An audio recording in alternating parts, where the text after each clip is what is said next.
Sir നമസ്കാരം. നമസ്കാരം. ഗാസയിലേക്ക് relief മെറ്റീരിയലുമായി പോയിട്ടുള്ള ട്രക്കുകളൊക്കെ ഇസ്രായേൽ സൈന്യം തട്ടിക്കൊണ്ടുപോയി എന്ന് പറയുന്നു. എന്നാൽ ആക്ച്വലി അത് തട്ടിക്കൊണ്ടുപോയത് ഹമാസുകളാണ്. പക്ഷേ നമ്മുടെ മുഖ്യധാരാ മാധ്യമങ്ങൾ ഉൾപ്പെടെ പറയുന്നത് ഹമാസുകളല്ല, ഇസ്രായേൽ സൈന്യം തട്ടിക്കൊണ്ടുപോയി. മാത്രമല്ല കരയുന്ന ഒരു കുട്ടിയുടെ പടം ഉൾപ്പെടെയൊക്കെ കൊടുത്തിരിക്കുന്നു. എത്ര നാൾ ഇങ്ങനെ കളവ് പറഞ്ഞ് മുന്നോട്ട് പോകാൻ കഴിയും മാധ്യമങ്ങൾക്കും ഹമാസുകൾക്കും? അത് ഏറ്റവും കൂടുതൽ നമ്മുടെ നാട്ടിലെ കേരളത്തിലെ മാധ്യമങ്ങളാണ്. ചില മാധ്യമങ്ങൾ 90% മാധ്യമങ്ങൾ ഹമാസിന്റെ സൈഡിലാണ് നിൽക്കുന്നത്. നമുക്കിതിപ്പോഴല്ല, ഇത് തുടക്കം തൊട്ടന്നെ, ഈ യുദ്ധം തുടങ്ങിയപ്പോൾ തൊട്ടന്നെ നമുക്കറിയാം. ഹമാസിന്റെ നേരെ ഓരോ അടി നടക്കുമ്പോഴും ഏതെങ്കിലും ആശുപത്രി അല്ലെങ്കിൽ ഈ പറഞ്ഞമാതിരി ഏതെങ്കിലും ഒരു ബിൽഡിംഗ് കോംപ്ലക്സ് അടിച്ചു കഴിഞ്ഞാൽ അപ്പോഴേക്കും നമ്മുടെ നാട്ടിലെ മാധ്യമങ്ങൾ പറയും, അയ്യോ കുറേ സ്ത്രീകൾ കൊല്ലപ്പെട്ടു, കുറേ കുട്ടികൾ കൊല്ലപ്പെട്ടു എന്ന് പറയും. പക്ഷെ എനിക്ക് ചോദിക്കാനുള്ളത്, ഈ ഹമാസിൻ്റെ ഈ ഹെൽത്ത് മിനിസ്ട്രി ഉണ്ടല്ലോ ഗാസയിലെ, ഇത് ആരുടെ അണ്ടറിലാണെന്ന് നമ്മുടെ മാധ്യമങ്ങളുടെ അടുത്ത് ചോദിക്കേണ്ടത്. ഹമാസിൻ്റെ കയ്യിലാണ്. അപ്പോൾ ഹമാസ് 5 പേര് മരിച്ചാലും അതിനെ 50 കാണിക്കും, അല്ലെങ്കിൽ 500 കാണിക്കും. ഇപ്പോൾ നമ്മൾക്ക് തന്നെ അറിയാം, ഈ റിലീഫ് മെറ്റീരിയൽ കിടക്കുന്നത് ഈജിപ്റ്റ് വഴിയാണ് വരുന്നത്, റഫ ക്രോസിംഗ് വഴിയാണ് വരുന്നത്. പക്ഷേ ഈ ക്രോസിംഗ് വഴി വരുന്നത് നമ്മൾ ഇന്നലെ തന്നെ കണ്ടു ക്ലിയർ ആയിട്ട് വീഡിയോയിൽ. ഹമാസിൻ്റെ ഈ ടെററിസ്റ്റുകൾ ഓരോ ലോറിയുടെ മുകളിൽ, ഓരോ ട്രക്കിൻ്റെ മുകളിലും കയറി തോക്ക് പിടിച്ചിട്ടാണ് ഇവർ ഡ്രൈവർമാരെ വഴി വെട്ടുപിടിച്ചത്. അപ്പോൾ നമുക്കറിയാം ഇത് എന്താ കാരണം, നമുക്ക് എല്ലാവർക്കും അറിയാം. ഇത് തട്ടിക്കൊണ്ടു പോകാനുള്ള ഒരു ശ്രമമാണത്, അതിന് സംശയമില്ല അത്. പക്ഷേ ഈ പറഞ്ഞ മാതിരി ഇവർ അതിനെ ഒരു പോസിറ്റീവ് ഇതായിട്ട് കാണിക്കുന്നതിന് പകരം നെഗറ്റീവായിട്ട് ഇസ്രായേലിൻ്റെ നേരെ കാണിക്കുക. ഇസ്രായേലിൽ ഇപ്പോൾ ഈ ഗാസയിൽ വന്ന സാധനങ്ങൾ എവിടെ പോയിന്ന് ഇസ്രായേലിന് അറിയേണ്ട ആവശ്യമില്ല. ഒരിക്കൽ അത് ഈജിപ്റ്റ് ക്രോസ് ചെയ്ത് കഴിഞ്ഞാൽ അത് പിന്നെ ഗാസയുടെ അഡ്മിനിസ്ട്രേഷൻ്റെ കയ്യിലാണ്. അത് പാലസ്റ്റീനിയൻ അതോറിറ്റി ആവാം, ഹമാസ് ആവാം, അല്ലെങ്കിൽ വേറെ ഏതെങ്കിലും സിവിലിയൻ അഡ്മിനിസ്ട്രേഷൻ ആവാം. പക്ഷെ നമുക്ക് എല്ലാവർക്കും അറിയാം, ഗാസയിൽ കംപ്ലീറ്റ് അഡ്മിനിസ്ട്രേഷൻ കിടക്കുന്ന ഹമാസിൻ്റെ കയ്യിലാണ്. ഇതാണ് ഇസ്രായേൽ ആദ്യമായിട്ട് പറഞ്ഞുകൊണ്ട് വരുന്നത്. ദാറ്റ് ഈസ്, നമ്മൾ എത്ര കൊടുത്താലും ഇവർക്ക് മതിയാവില്ല. വെള്ളമായാലും ഈ പറഞ്ഞ ഒരു ഭക്ഷണമായാലും എന്തായാലും. നമുക്ക് എല്ലാവർക്കും അറിയാം, ഗാസയിലെ വെള്ളത്തിൻ്റെ സപ്ലൈ ഇസ്രായേലിനാണ് വരുന്നത്. ഇപ്പോഴല്ല, കുറേ കാലമായിട്ട്. ഇസ്രായേൽ എന്ത് വേണമെങ്കിൽ നിർത്തിവെക്കാമല്ലോ, വെള്ളം ഒരു ടാപ്പ് അങ്ങോട്ട് ഓഫ് ചെയ്ത് കഴിഞ്ഞാൽ കഴിഞ്ഞില്ല പരിപാടി. പക്ഷെ അങ്ങനെയല്ല, ഇസ്രായേൽ ഒരു ഹ്യൂമാനിറ്റേറിയൻ ആസ്പെക്ട് നോക്കിയിട്ടാണ് ഇതിനെ ഈ ഭക്ഷണത്തിലേക്ക് വിടുന്നത്. പക്ഷേ ഈ ഭക്ഷണം പിന്നെ അത് ഹൈജാക്ക് ചെയ്ത് കൊണ്ടുവന്നത് ഹമാസാണ്. ഇത് നമ്മളല്ല പറയുന്നത്, ഇത് ഈവൻ WHO പറയുന്നുണ്ട്, അതുമാതിരി UNHCR പറയുന്നുണ്ട്. ഇതെല്ലാം തട്ടിക്കൊണ്ടു പോകുന്നത് ഇസ്രായേലിൻ്റെ കയ്യിൽ നിന്ന് ഈ ഹമാസുകാരാണെന്ന്. ഇസ്രായേൽ എത്ര കാലമായിട്ട് പറയുന്നുണ്ട് ഇത് UNHCR റെഗുലേറ്ററി. പക്ഷെ നമുക്കറിയാം, UNHCRന്റെ മാക്സിമം മെമ്പേഴ്സ് ഗാസയിലുള്ളതൊക്കെ ഹമാസുകാരാണ്. ഇതേ ആൾക്കാരാണ് ഒക്ടോബർ 7 ഈ ഇസ്രായേലിലേക്ക് ഒരു എന്താ പറയുക ഒരു ടെററിസ്റ്റ് അറ്റാക്ക് നടത്തിയാൽ UNHCRന്റെ ആൾക്കാരുണ്ടായിരുന്നു. എന്നിട്ട് UNHCR സമ്മതിച്ചു, അത് ഞങ്ങളുടെ ആൾക്കാരുണ്ടായിരുന്നു, അതിൽ ഞങ്ങളുടെ ഒരു ഗ്രൂപ്പ് ഉണ്ടായിരുന്നു. പക്ഷെ നമുക്കറിയേണ്ടത്, ഈ പറഞ്ഞ മാതിരി ഇത് എത്ര കാലം നടക്കും ഇങ്ങനെ? ഇതൊരു ഇൻഡിപെൻഡന്റ് ഇന്റർനാഷണൽ ബോഡി, അതൊരു EU ആവട്ടെ, അല്ലെങ്കിൽ US ആവട്ടെ, അല്ലെങ്കിൽ വേറെ ഏതെങ്കിലും രാജ്യങ്ങളാവട്ടെ, ഇവൻ അറബ് രാജ്യങ്ങളാവട്ടെ, OCI ആവട്ടെ, ഇവർ ടേക്ക് ഓവർ ചെയ്യണം. പക്ഷെ ഇവരാരും അങ്ങോട്ട് കടക്കില്ല. ഇവർക്ക് എല്ലാവർക്കും അറിയാം, അവിടെ കടന്നു കഴിഞ്ഞാൽ ഹമാസാണ് ഇവർ അടിക്കാൻ പോകുന്നത്. പക്ഷെ ഈ പരിപാടി നടന്നുകൊണ്ട് പോയി എത്ര കാലം നടക്കും എന്നുള്ളൊരു പ്രശ്നമാണ്. ബിക്കോസ് ഇവരൊരു ടെററിസ്റ്റ് ഗ്രൂപ്പാണ്. അവർക്കൊരു റേഷൻ കൺട്രോൾ ചെയ്യുക എന്ന് പറഞ്ഞാൽ ആൾക്കാർക്ക് ഫുഡ് അവർ കൊടുത്തു എന്ന് കാണിക്കണം, അവരാണ് അവരെ രക്ഷിക്കണേന്ന് കാണിക്കണം. പക്ഷേ ഈ ഫുഡ് വരുന്നതൊക്കെ യുണൈറ്റഡ് നേഷൻസിൻ്റെ കയ്യിൽ നിന്നാണ്.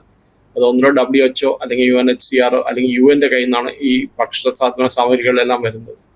പക്ഷെ അത് തട്ടിയെടുത്ത് കൊണ്ട് ഹമാസാണ് ഈ പറഞ്ഞ ഒരു വിതരണം ചെയ്യുന്നത്.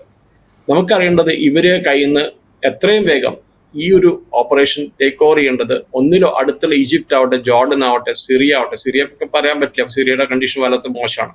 അറ്റ്ലീസ്റ്റ് ജോർഡനും ഈ പറഞ്ഞ മാതിരി ഈജിപ്റ്റും, ഈ രണ്ട് രാജ്യങ്ങളും ടേക്ക് ഓവർ ചെയ്ത് കഴിഞ്ഞാൽ ഈ ഡിസ്ട്രിബ്യൂഷൻ വളരെ സ്ട്രീം ലൈൻ ചെയ്യാൻ പറ്റും.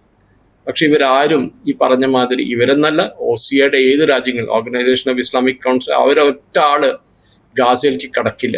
അവർക്കറിയാം, അവിടെ കംപ്ലീറ്റ് അവരുടെ കയ്യിലുള്ളത്, അവരുടെ അതോറിറ്റി ഉള്ളത് മൊത്തം ഹമാസിൻ്റെ കയ്യിലാണ്. ഹമാസ് ആണെങ്കിൽ ഒരു ടെററിസ്റ്റ് ഓർഗനൈസേഷനാണ്.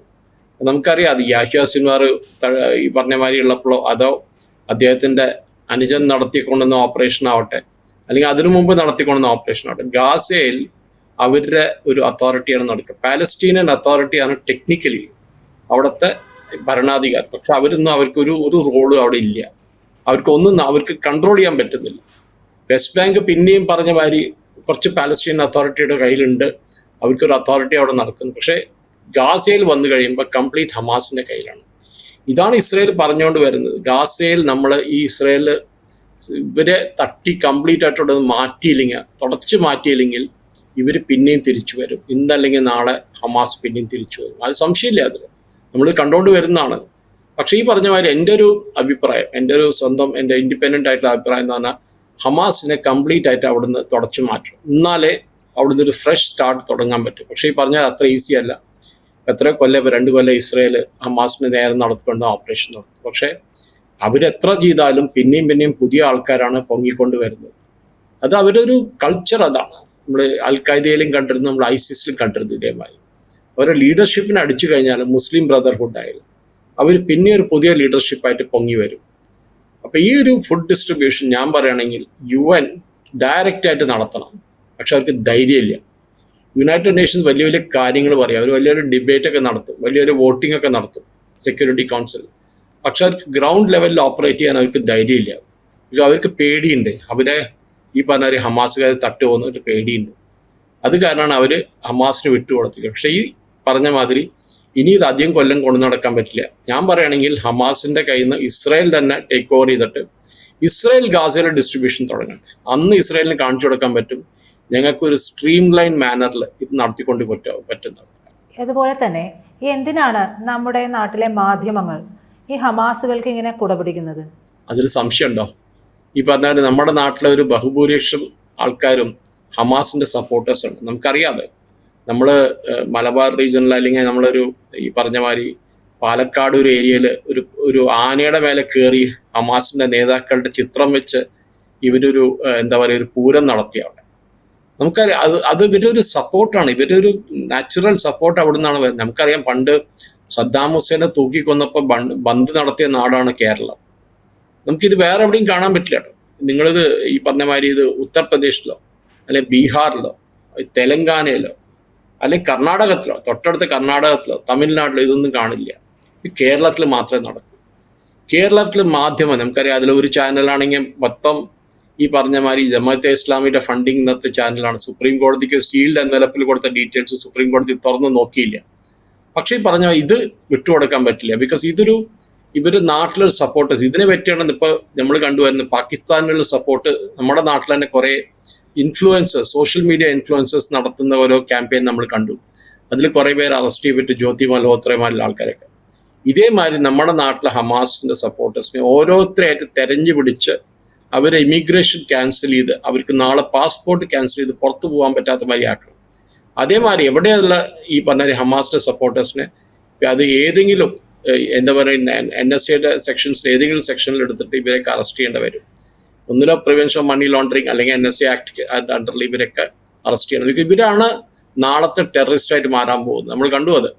ഹമാസിൻ്റെ സപ്പോർട്ട് എന്തിനാണ്? ഹമാസ് ഒരു ടെററിസ്റ്റ് ഓർഗനൈസേഷനാണ്. ശരിയാണ്, ഇന്ത്യ ഇതുവരെ അവരെ ടെററിസ്റ്റായിട്ട് ഡിക്ലെയർ ചെയ്തിട്ടില്ല. പക്ഷേ UN ഡിക്ലെയർ ചെയ്തിട്ടില്ല, US ഡിക്ലെയർ ചെയ്തിട്ടില്ല, ഈജിപ്റ്റ് ഡിക്ലെയർ ചെയ്തിട്ടില്ല. അപ്പോൾ എന്താണ് അല്ല, നമുക്ക് അവരുടെ പ്രവൃത്തിയിൽ നിന്നും അറിയാമല്ലോ അവര് ഭീകരരാണെന്ന്. കറക്റ്റ് ആണ്, അത് സംശയമില്ല. ബിക്കോസ് നമുക്കൊരു ISIS ആയാലും നമുക്ക് അൽ-ഖായ്ദ ആയാലും ഹമാസ് ആയാലും ഇവരൊക്കെ ഒന്നാണ്. ഇവരൊരു രീതി വേറെയാണെന്നേ ഉള്ളൂ. ഇപ്പം ഹമാസ് വെസ്റ്റ് ബാങ്കിൽ ഓപ്പറേറ്റ് ചെയ്യുന്നത്, ഗാസയിൽ ഓപ്പറേറ്റ് ചെയ്യുന്നത് അവരുടെ പോളിസി വേറെയാണ്. അവിടെ അവരെന്താ നോക്കുന്നതിന് അവിടുത്തെ ജനങ്ങളെ എത്ര ബുദ്ധിമുട്ടിക്കാൻ പറ്റുമോ അത്ര ചെയ്യും അവർ. അത് ഹോസ്പിറ്റലിനുള്ളിലും സ്കൂളിൻ്റെ ഉള്ളിലും കൊണ്ട് അവരുടെ കേന്ദ്രങ്ങൾ വെച്ച് അവരെ കമാൻഡ് സെൻറ്റേഴ്സ് വെച്ച് അവസാനം ഇസ്രായേൽ അതിനെ തട്ടുമ്പോൾ ഇവർ പറയും, അയ്യോ ഞങ്ങളുടെ കമാൻഡ് സെൻറ്ററിനെ അടിച്ചു, ഞങ്ങളുടെ ഹോസ്പിറ്റലിനെ അടിച്ചു, ഞങ്ങളുടെ ഈ പറഞ്ഞ മാതിരി സ്കൂളുകളെ അടിച്ചു എന്ന് പറയും. ഇതാണ് ഇവരുടെ സ്ട്രാറ്റജി. പക്ഷെ ഞാൻ നോക്കുകയാണെങ്കിൽ ഇസ്രായേലിന് ഇനിയൊരു ടഫ് ആറ്റിറ്റ്യൂഡ് എടുക്കേണ്ടി വരും. ഒന്നുകിൽ ഈജിപ്റ്റ് അല്ലെങ്കിൽ ജോർഡൻ അല്ലെങ്കിൽ 2 പേര് കൂടിയിട്ട് ഈ ഡിസ്ട്രിബ്യൂഷൻ നടത്തട്ടെ. ഞങ്ങൾ അല്ലെങ്കിൽ അടുത്ത ഡിസ്ട്രിബ്യൂഷൻ ഞങ്ങൾ സമ്മതിച്ചു കൊടുക്കില്ല എന്നുള്ളത്. ബിക്കോസ് ഇതിൻ്റെ എതിരായിട്ടാണ് നമ്മൾ കണ്ടു ഫ്രാൻസും ജർമ്മനിയും ഈ പറഞ്ഞ രാജ്യങ്ങളൊക്കെ വന്ന് സാങ്ഷൻസ് വെക്കും ഞങ്ങൾ ഇവരെ നേരെ എന്ന് പറഞ്ഞ് വലിയ ത്രെറ്റനൊക്കെ ഒരു എന്താ പറയുക ഒരു ക്യാമ്പയിൻ നടത്തിയായിരുന്നു ഇസ്രായേലിൻ്റെ നേരെ. പക്ഷേ ഇതേ ഫ്രാൻസും ജർമ്മനിയും എടുത്ത് പറയുന്നത് ശരി, നിങ്ങൾ നാളെ തൊട്ട് ഈ ഭക്ഷണം വിതരണം നിങ്ങൾ ടേക്ക് ഓവർ ചെയ്യും, കുടിവെള്ളത്തിൻ്റെ വിതരണം നിങ്ങൾ ടേക്ക് ഓവർ ചെയ്യും. അപ്പം അറിയാം ഇവർക്ക് ശരിക്കുള്ള കാര്യം ഇവരെന്താ നടക്കാൻ പോകുന്നത്.